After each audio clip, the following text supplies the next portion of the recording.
transporte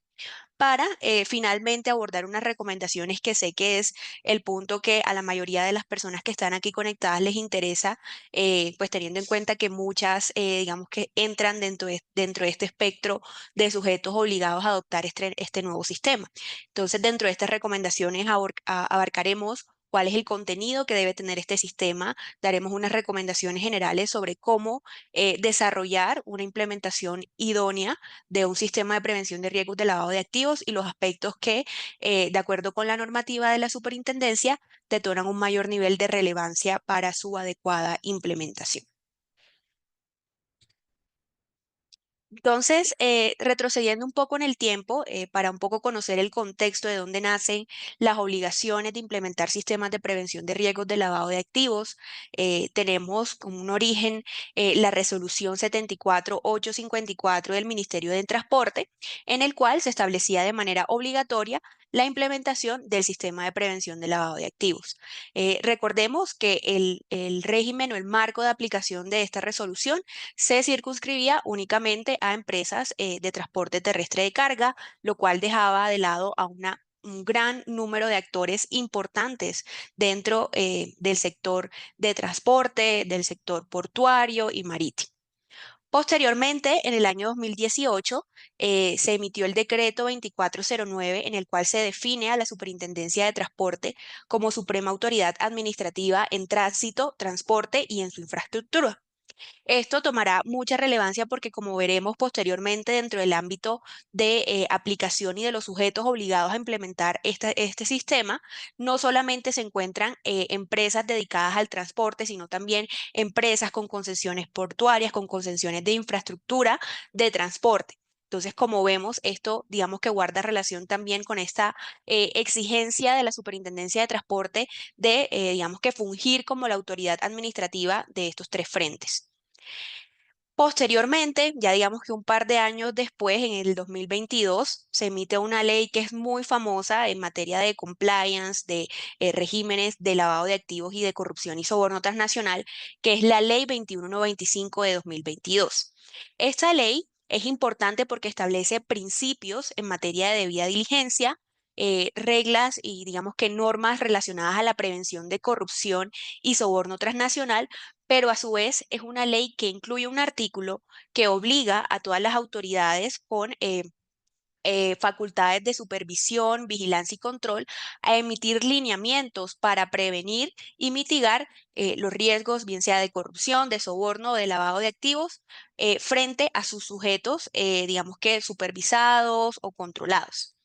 Esta, como vemos, es una ley del 2022. Ya muchas autoridades como la Superintendencia Financiera, la Superintendencia de Sociedades,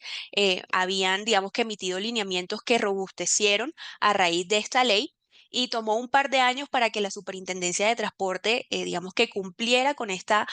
obligación legal de definir unos lineamientos en materia de prevención de riesgos. Entonces, ya no es hasta este año, en marzo de 2025, que se emite la resolución 2328 en la cual se definen los lineamientos del SARLAP, el cual es el asunto que exponeremos el día de hoy y que abarcaremos en su detalle. Entonces, como les mencionaba, esta resolución se emitió el 6 de marzo de 2025, en cuyo contexto o en cuyo análisis la superintendencia identificó que una de las contingencias a las que están expuestas las empresas del sector es la probabilidad de ser utilizadas en actividades asociadas a lavado de activos, a financiación del terrorismo y a la proliferación de armas de destrucción masiva.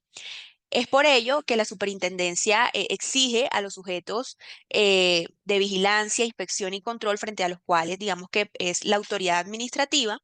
implementar y dar un cumplimiento adecuado a esta resolución.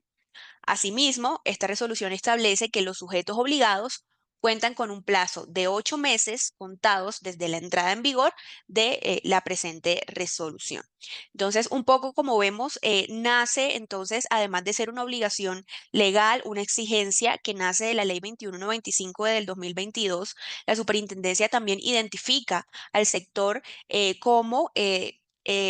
con un nivel de exposición alto para ser utilizado con fines de lavado de activos, financiación del terrorismo, etcétera. En ese sentido, la superintendencia detalla, digamos que desglosa cuáles son los sujetos a los cuales, si bien ejerce actividades de inspección, vigilancia y control, cuáles a su vez también son sujetos obligados a implementar el SARLAFT. Entonces, es, digamos que el cambio más importante que identificamos con relación a la anterior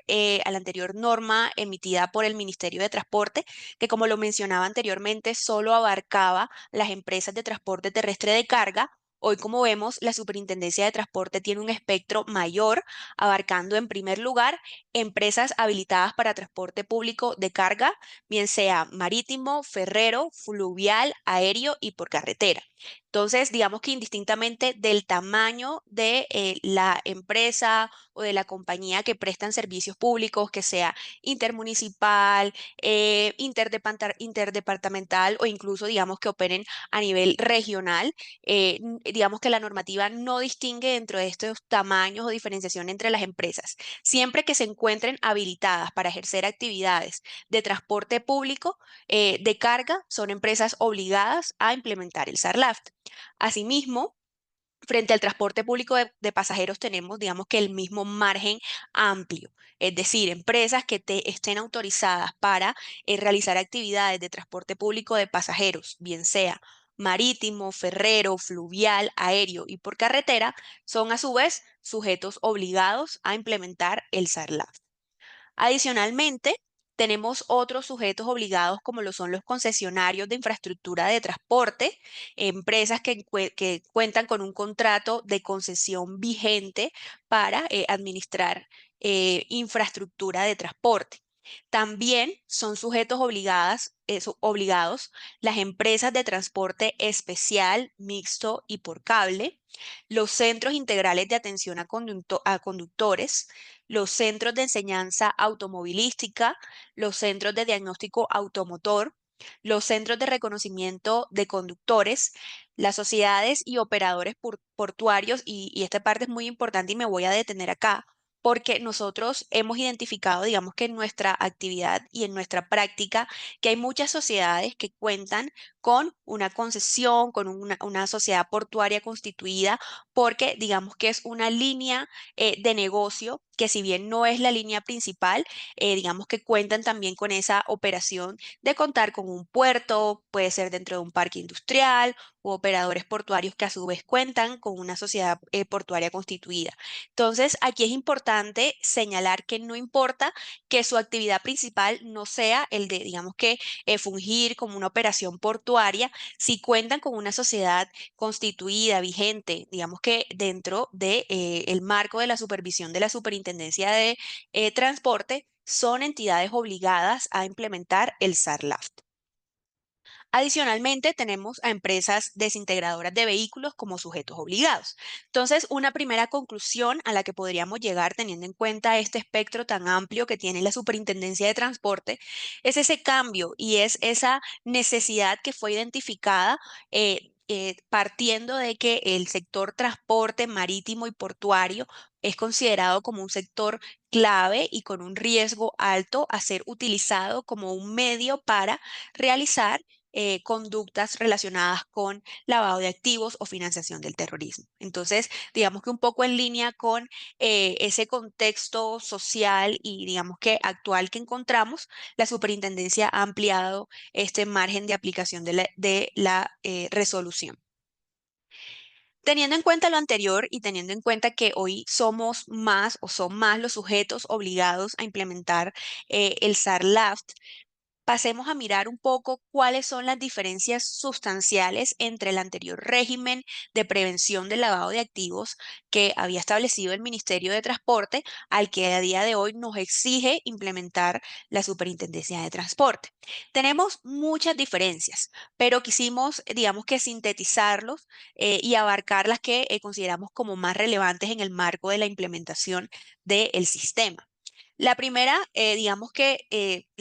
tanto el CIPLAF como el SARLAF exigen adoptar una política de cumplimiento, digamos que es lo que tradicionalmente conocemos, una política SARLAF que contemple cuáles son los mecanismos o digamos que la estructura al interior de las organizaciones para prevenir los riesgos de lavado de activos. Pero adicionalmente, el SARLAF de la Supertransporte nos exige adoptar un manual de procedimientos que contenga una descripción sistemática y ordenada sobre los lineamientos para la gestión del riesgo. Entonces, como vemos, la Superintendencia de Transporte espera de nosotros o de los sujetos obligados a implementar el SARLAF que no solamente los lineamientos se quede en el deber ser o en los compromisos u objetivos del programa, sino que también se cuente con un manual claro de procedimientos que establezca cuáles son o cuál es sistemáticamente el paso a paso que tiene al interior una organización para prevenir, detectar y mitigar riesgos asociados al lavado de activos y financiación del terrorismo.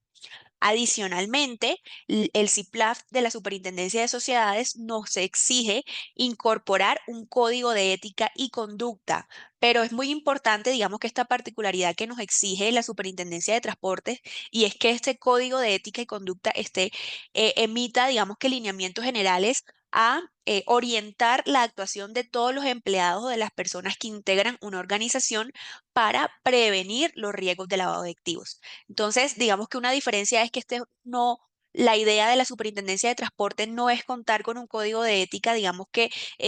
lleno de valores, misión y visión, que obviamente, pues digamos que no se dejan de lado, pero la expectativa de la superintendencia también es que esos lineamientos orienten el comportamiento en materia de prevención de riesgos de lavado de activos y de financiación del terrorismo.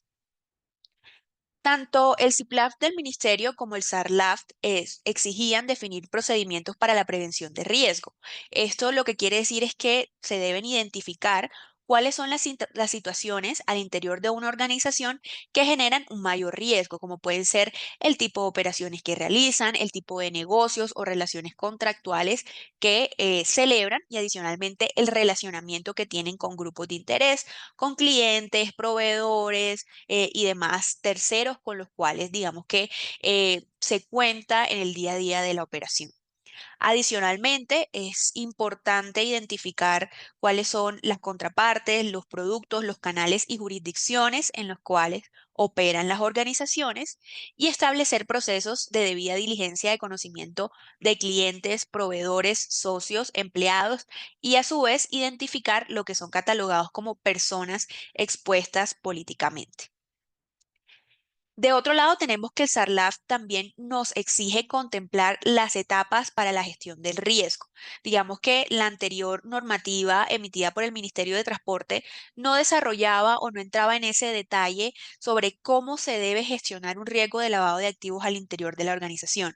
teniendo, digamos que una fase previa de identificación, de medir los riesgos, de saber qué acciones vamos a tomar para controlarlas y monitorearlas. Digamos que anteriormente el CIPLAF no entraba en ese detalle de definir una a una las etapas. Lo que vemos es que el SARLAF de la Supertransporte sí nos exige tener, digamos que una fase en la cual cumplamos con todas estas etapas de identificación, medición, control y monitoreo y que adicionalmente todas estas fases estén condensadas en una matriz de riesgos. Que esto normalmente para algunas empresas es un dolor de cabeza porque las matrices de riesgo suelen ser documentos que no se elaboran atendiendo a la realidad de los negocios. Muchas veces las matrices, digamos que no atienden a la realidad de las actividades comerciales, del relacionamiento, o son muy complejas y difíciles, digamos que de manejar y de trabajar en la práctica. Y bueno, nosotros desde el área de compliance hemos siempre buscado elaborar matrices de riesgos que atiendan a esa realidad de los negocios, incumpliendo, digamos que con todas estas etapas, porque realmente las etapas no son simplemente un deber ser, sino también ese paso a paso que deberíamos cumplir para que nuestro sistema de prevención de riesgos de verdad sea un sistema que nos proteja y que nos permita prevenir estos riesgos. Como sabemos, estos riesgos están permeados al interior de la sociedad, pero sí podemos implementar programas o lineamientos al interior de nuestras organizaciones que nos ayuden a prevenirlos y también a detectarlos oportunamente. Entonces, un poco estas etapas para la prevención del riesgo son, digamos que, idóneas para una adecuada implementación del sistema SARLAF. Adicionalmente, algunos puntos que se tenían en común frente al anterior CIPLAF y el hoy SARLAF de la Superintendencia de Transporte son, digamos que el establecimiento de procedimientos para el control de los riesgos, como lo son la identificación de operaciones inusuales o sospechosas, y los reportes a la autoridad, que en este caso es la Unidad de Información y Análisis Financiero, la UIAF. Es muy importante, más adelante me voy a detener en esta obligación porque tenemos un cambio importante frente al deber de reporte ante esta autoridad que más adelante estaremos abordando. Adicionalmente, tanto el CIPLAF anterior como el actual SARLAF nos exige definir las funciones y las responsabilidades de los órganos de administración y de control. Entonces, como vemos, se detallan claramente cuáles son las funciones y las responsabilidades de las asambleas de accionistas, de las juntas directivas, de los representantes legales, de los revisores fiscales, pero también de todos los colaboradores. Hay funciones que son, digamos que, uniformes para todos los colaboradores que hagan parte de una organización obligada a implementar un SARLAF. Adicionalmente, digamos que tenemos una similitud relacionada al nombramiento de un oficial de cumplimiento por parte de nuestro máximo órgano social, la designación de estas funciones a este oficial de cumplimiento. También digamos que la definición de reglas para la realización de operaciones, negocios y contratos es un punto en común. Tenemos también, como les mencionaba, la realización de reportes ante la UIAF, como lo son la operación sospechosa, el reporte de ausencia de operaciones sospechosas y los reportes de objetivos. Y finalmente, una similitud que identificamos es el establecimiento de mecanismos para la divulgación y seguimiento de los programas. Un poco, digamos que a manera de conclusión, tenemos que las principales diferencias entre el CIPLAF y el SARLAF de la Superintendencia de Transporte es también por parte de la Superintendencia esa exigencia de abarcar con un mayor nivel de detalle la implementación de los programas. A su vez, la Superintendencia de Transporte nos exige no solamente tener una política SARLAF, sino también un código de ética y conducta y un manual de procedimientos que, como les mencionaba anteriormente, es un poco el detalle y la manera sistemática como las empresas o las organizaciones buscan prevenir los riesgos de lavado de activos. También el SARLAF profundiza y mejora lo que les mencionaba anteriormente, la etapa o las etapas de las gestiones de riesgos, identificación, medición, control y seguimiento de los riesgos de lavado de activos.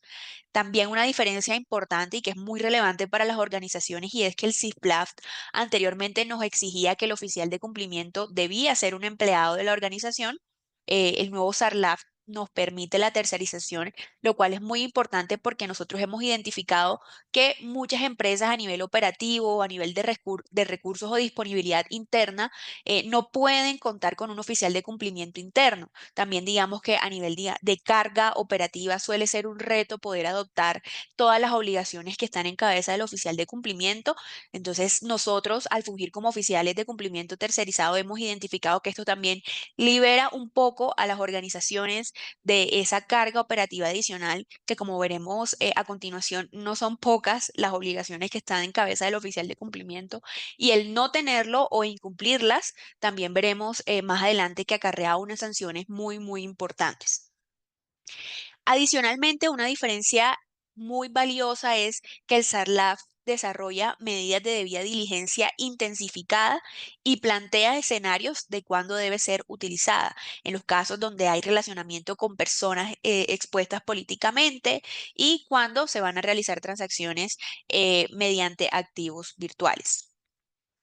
Una última diferencia, pero no menos importante, está encaminada a la periodicidad del reporte de ausencia de operaciones sospechosas. Anteriormente, digamos que teníamos una periodicidad en la cual era superior a un mes que transcurrido un periodo sin que se identificara una operación sospechosa, se debía reportar a la UIAF esta ausencia de operación. Hoy en día, la Superintendencia de Transporte nos exige que este reporte de ausencia de operaciones sospechosas sea mensual, lo cual nos indica una mayor presencia, una mayor atención a presentar estos reportes de manera oportuna. Pasamos entonces a hablar un poco sobre cómo debe ser implementado este programa o cuáles son las recomendaciones que sugerimos tener en cuenta al momento de implementar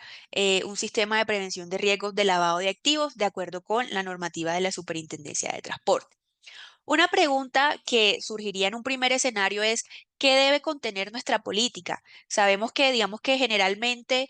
lo primero que se hace es, bueno, yo ya sé que soy sujeto obligado, tengo que contar con una política, pero no tengo claridad sobre qué debe abordar esta política.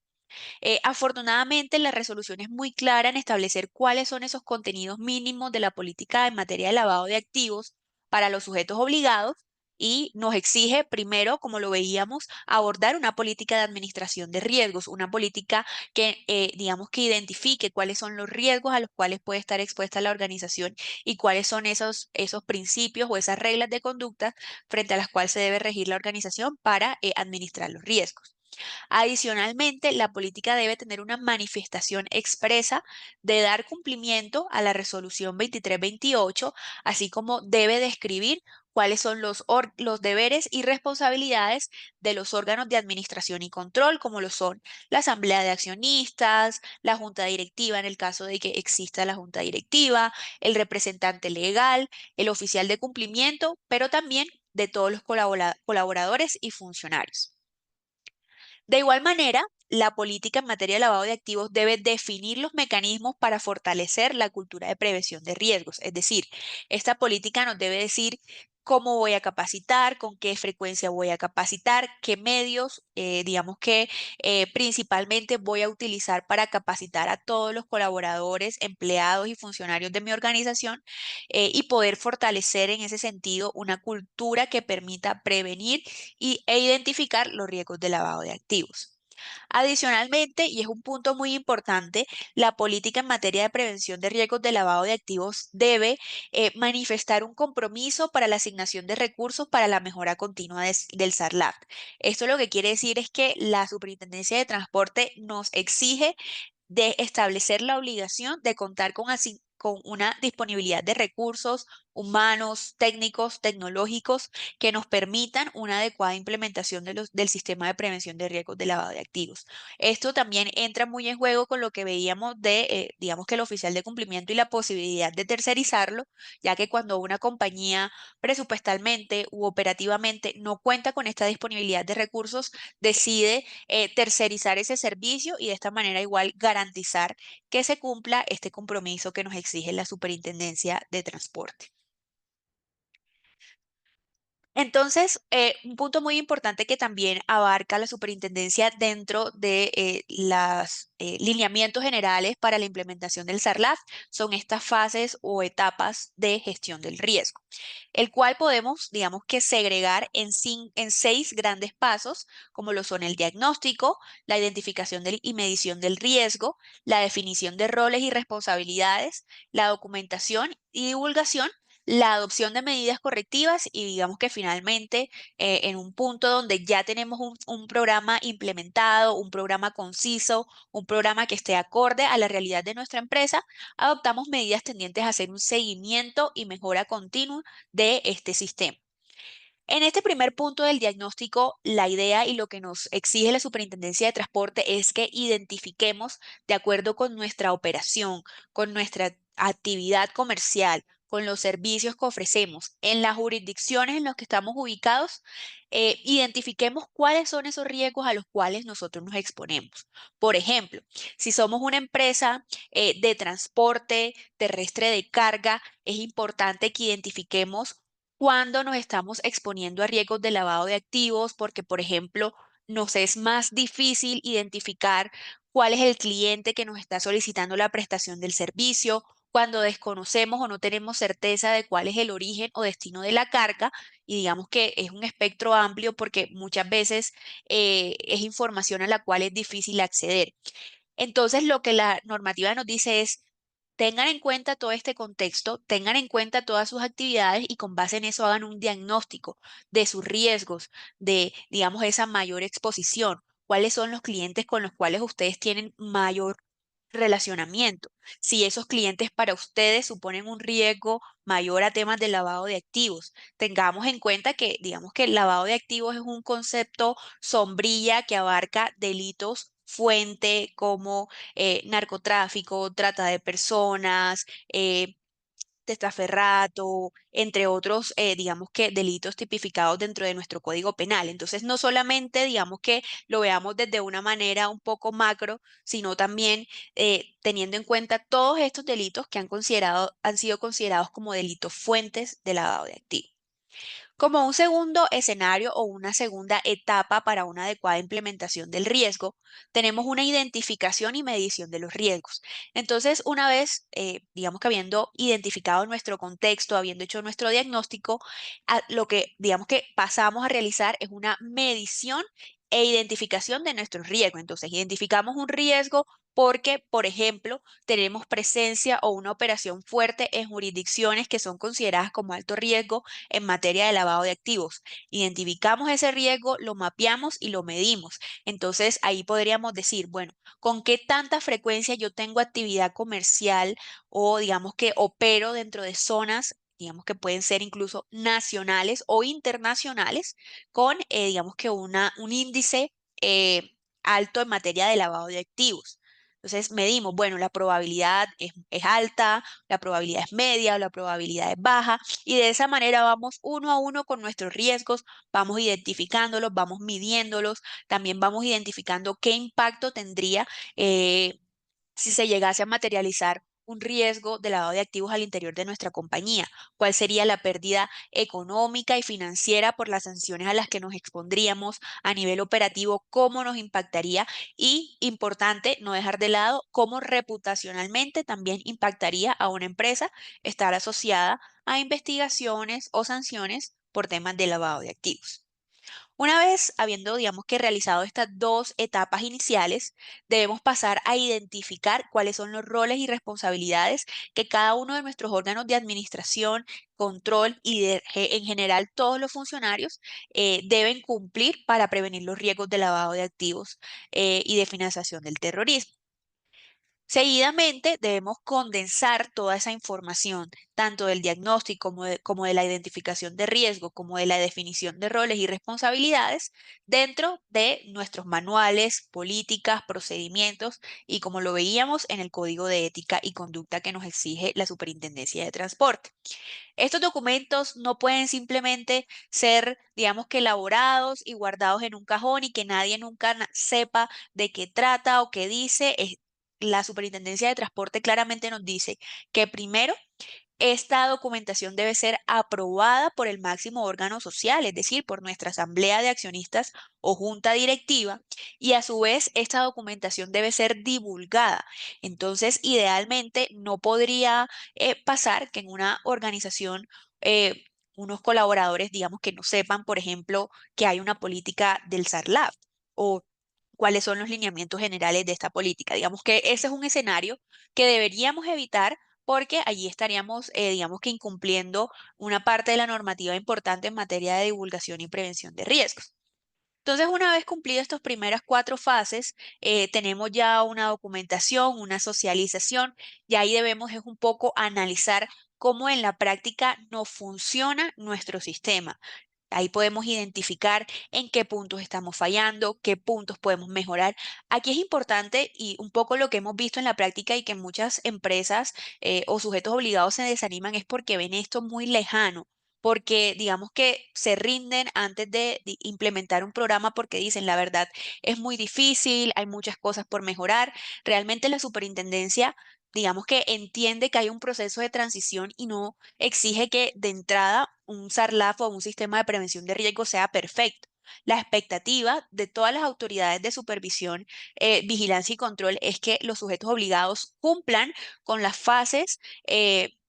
tendientes a una implementación idónea de los sistemas, pero que también tengan acciones para poder identificar cuáles son sus oportunidades de mejora y cuáles son las medidas correctivas que pueden adoptar. Entonces, este es un sistema que, como lo vemos, es cíclico, es continuo, porque realmente no es que yo llegue a la documentación y mi sistema pierde todo sentido y pierde toda validez y practicidad. Al contrario, una vez se finaliza esa parte de documentación, aprobación y divulgación, entra lo que podría ser lo más divertido y es poder ver si en la práctica nos funciona o no tener los lineamientos que tenemos, los roles y responsabilidades que tenemos. En la práctica vemos que se nos materializan nuevos riesgos o que de pronto lo que hace un año o 6 meses era un riesgo alto para nosotros puede que el día de mañana o en un año o 5 años no lo sea. Y por eso resaltamos la importancia de que sean documentos prácticos, que sean documentos que se entiendan y que puedan ser, digamos que, manejados durante la ejecución del sistema.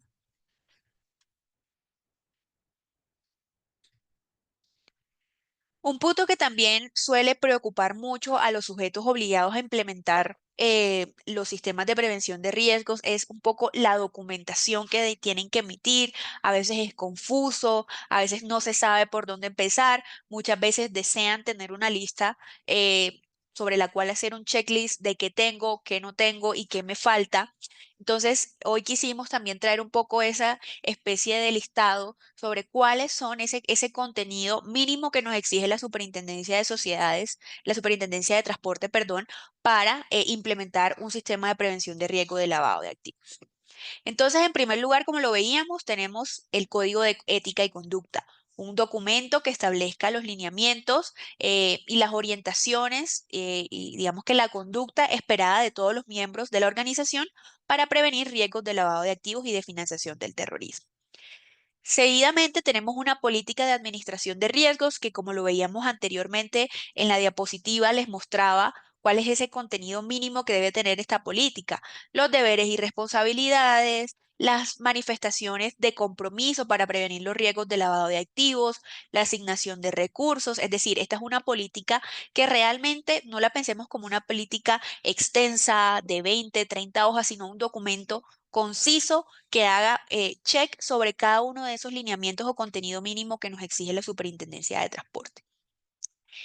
Adicionalmente, tenemos la exigencia de implementar un manual de procedimientos y este manual sí debe ser grueso, debe ser detallado, debe ser lo más explícito posible porque es el manual que nos va a decir uno a uno, paso a paso, cómo debemos identificar, medir, controlar y en general gestionar nuestros riesgos de lavado de activos. Entonces, este manual nos debe decir, por ejemplo, cuál es el contexto interno y externo de las compañías, cuáles son las operaciones, los canales de distribución, las contrapartes con las cuales tiene operación, que nos pueda decir, bueno, nosotros tenemos una mayor presencia nacional o internacional, ofrecemos nuestros servicios a través de estos y estos canales. Estamos operando o nos encontramos en estas jurisdicciones nacionales o internacionales. Es decir, este manual debe contener todo ese contexto de la organización y de este sujeto obligado. Nos debe decir cómo medir los riesgos, cómo entendería una compañía que existe una probabilidad alta, media o baja de, digamos que, materializarse un riesgo de lavado de activos. Y todo esto va a venir acompañado de unos procedimientos que, digamos que vienen dentro de este último escalafoncito que vemos, pero también son muy importantes porque, por ejemplo, la Superintendencia de Transporte nos pide establecer procedimientos de vinculación de contrapartes. Entonces, claramente debemos tener un procedimiento de debida diligencia para nuestros terceros, para nuestros grupos de interés. ¿Cómo nos vamos a vincular con nuestros clientes, con nuestros proveedores, con nuestros asociados de negocio, etcétera? También digamos que estos son lineamientos que están un poquito, digamos que más concisos, pero son relevantes también dentro de lo que es este gran marco documental de lo que es el CIPLAF de la Superintendencia de Transporte. Un punto también muy importante que se aborda dentro de la resolución de la superintendencia son cada uno de los roles y responsabilidades de los órganos de dirección y administración de un sujeto obligado a implementar el SARLAF. La resolución, digamos que lo detalla uno a uno, no voy a entrar tanto en el detalle, pero sí digamos que dentro de la generalidad es importante identificar cuáles son esas responsabilidades que están en cabeza de cada uno de los órganos que vemos en pantalla. Como vemos, si la organización, si la compañía cuenta con junta directiva, este órgano hace sus veces de máximo órgano social, en virtud del cual debe aprobar todos los lineamientos que se emitan para la gestión del riesgo de lavado de activos, designar al oficial de cumplimiento y también reemplazarlo en los casos cuando exista ausencia temporal o permanente, es decir, nombrar a un suplente, evaluar también los informes que sean presentados por los distintos órganos en materia de gestión del riesgo de lavado de activos. Es decir, la junta directiva y la asamblea de accionistas tienen un rol de, digamos que, gerenciamiento del sistema, porque realmente ellos son los que establecen los lineamientos generales, los que aprueban, los que designan quién va a ser la persona encargada de gestionar también el programa. Entonces, digamos que si la junta o este máximo órgano social no tiene un nivel de compromiso alto con la ejecución y la implementación del sistema, digamos que suele ser un poco retador también implementarlo y socializarlo al interior de alguna organización. Entonces, es importante concientizar y socializar a nuestro máximo órgano social sobre la importancia de implementar un sistema de prevención de riesgo. Tenemos también funciones asignadas al representante legal, quien es quien debe asegurar el desarrollo y la ejecución también del sistema de prevención de riesgos. El oficial de cumplimiento, como lo veíamos, tiene un rol demasiado importante porque es quien gestiona el riesgo de lavado de activos, quien presenta informes frente al estado de avance, frente al estado de ejecución, digamos que del programa. Y también tenemos unos órganos que pueden ser considerados como externos que ejercen actividades de auditoría o de evaluación de los programas, como lo son el revisor fiscal y una auditoría interna que se recomienda por parte de la Superintendencia de Transporte como una buena práctica. Es decir, es importante para la superintendencia que los sujetos obligados puedan tener un ojo externo que les diga cómo está su programa y qué acciones deben tomar para mejorar. Por último, también la superintendencia nos dice que todos los colaboradores, que era lo que mencionaba anteriormente, deben conocer el SARLAFT y su funcionamiento, deben atender a esas sesiones de capacitación y divulgación, deben conocer cuáles son los riesgos que dentro de su área o dentro de su actividad, dentro de la compañía, digamos que se enfrentan, reportarlo ante el oficial de cumplimiento o a través de los mecanismos que haya dispuesto la organización. Entonces, como vemos, no solamente hay roles y responsabilidades para la junta directiva o para el representante legal, sino también para todos los colaboradores, lo cual es muy importante tenerlo en cuenta.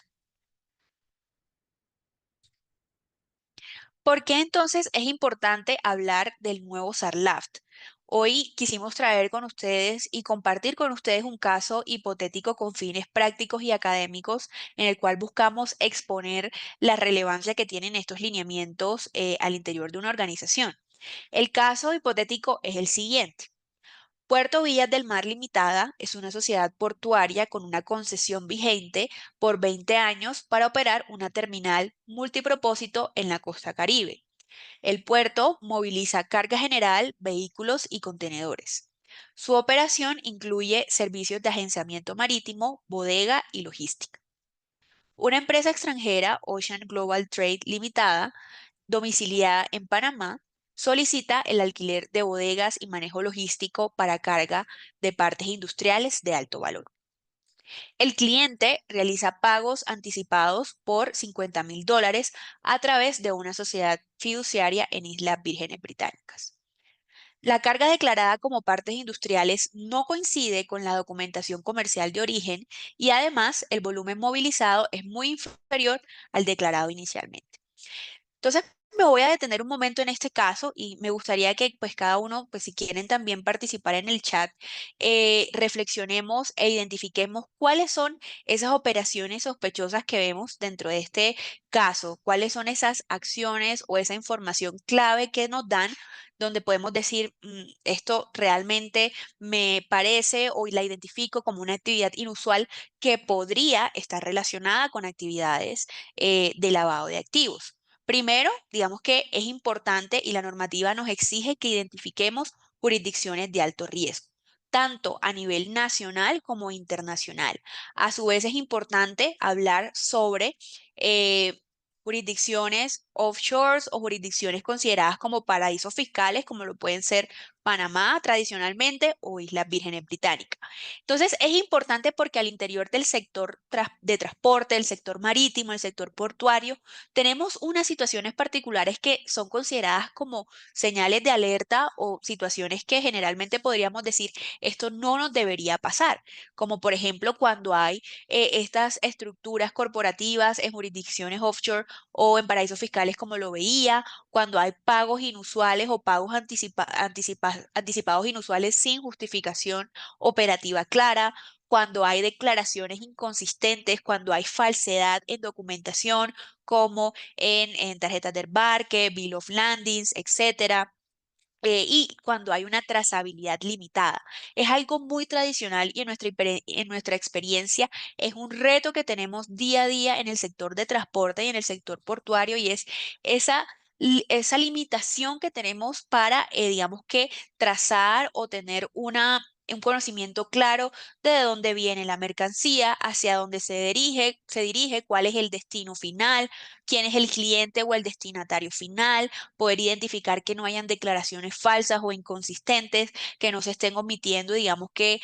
normativa clara en materia pues portuario, en materia aduanero. Entonces es una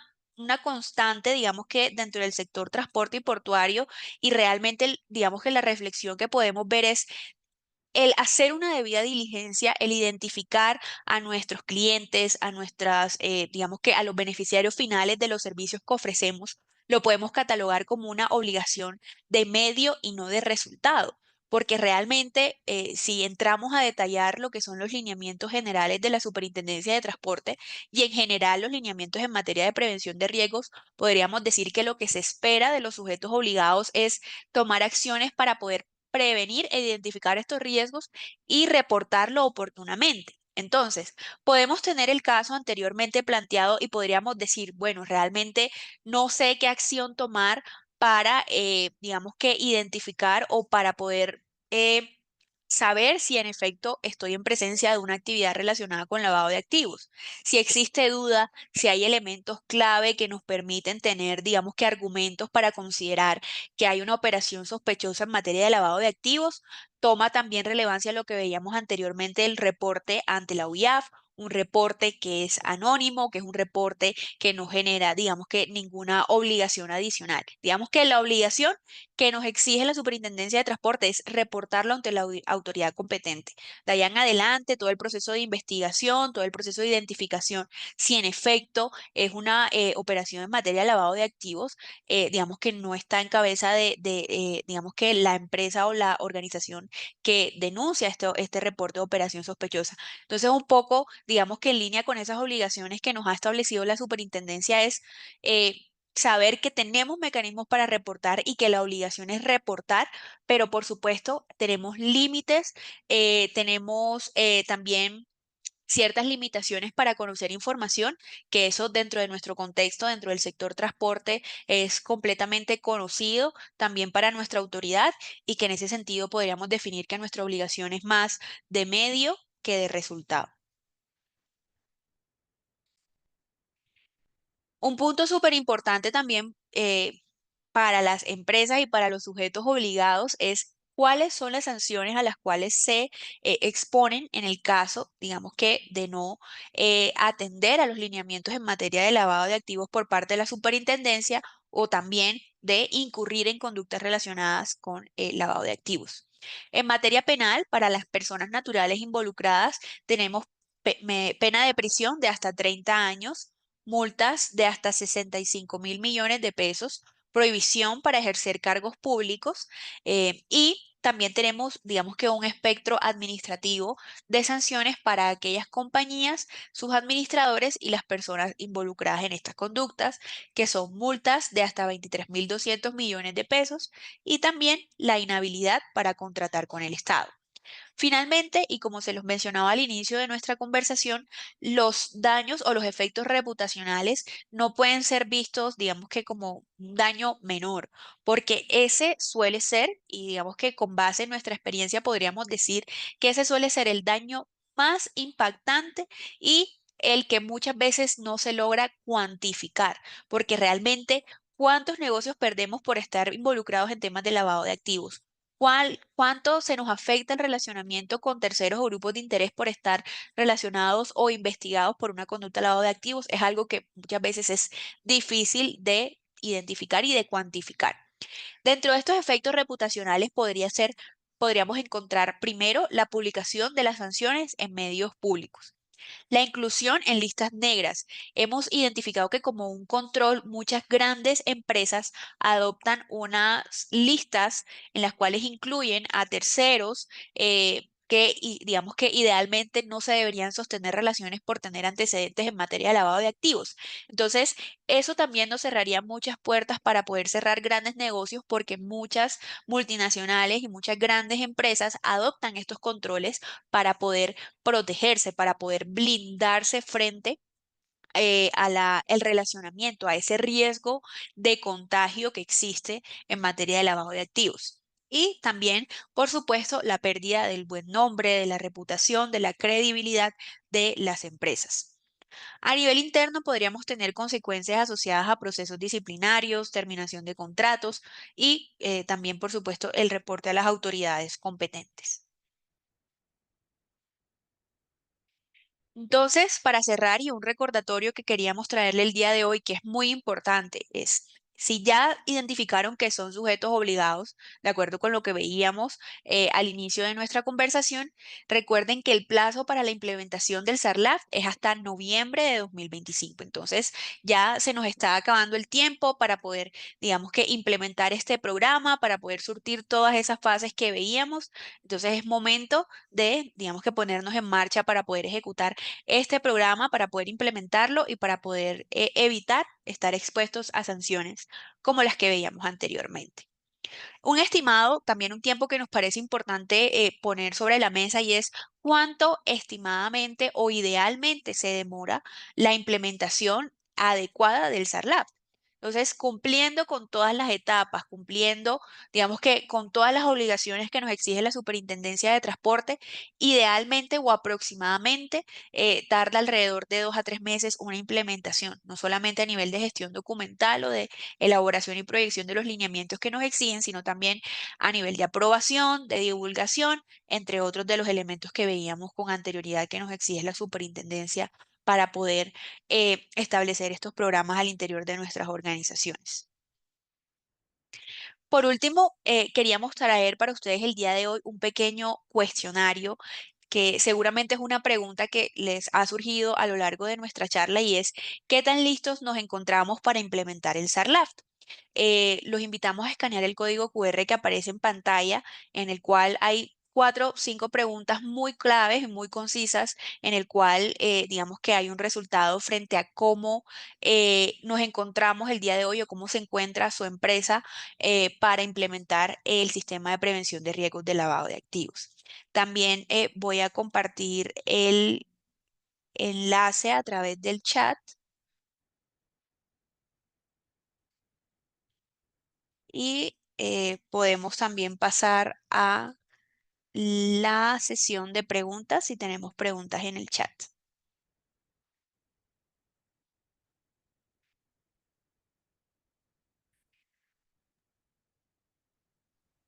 Sí, Jennifer, gracias por pues, explicarnos todo este tema y la relevancia que existe. Hay una pregunta en el chat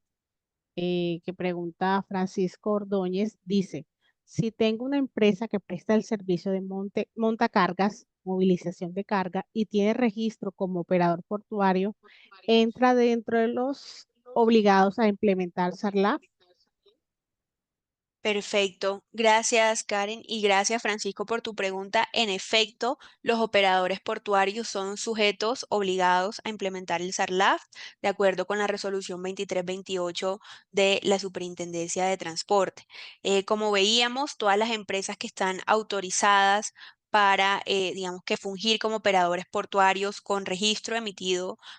por la Superintendencia de Transporte. Aquí la Superintendencia nos detalla que deben ser los operadores portuarios cuyo objeto social consiste en prestar servicios en los puertos, directamente relacionados con las entidades portuarias, tales como el cargue, descargue, almacenamiento, practicaje, remolque, estiva y desestiva, manejo terrestre o porteo de la carga, dragado, clasificación o reconocimiento. Entonces, de acuerdo con la información que nos suministras, la compañía pues sí estaría obligada a implementar el SARLAF de acuerdo pues con lo expuesto con anterioridad. Listo, pues no tenemos más consultas en el chat. Entonces, pues no, ante todo, muchas gracias a todos por participar, a Jennifer por traernos este tema.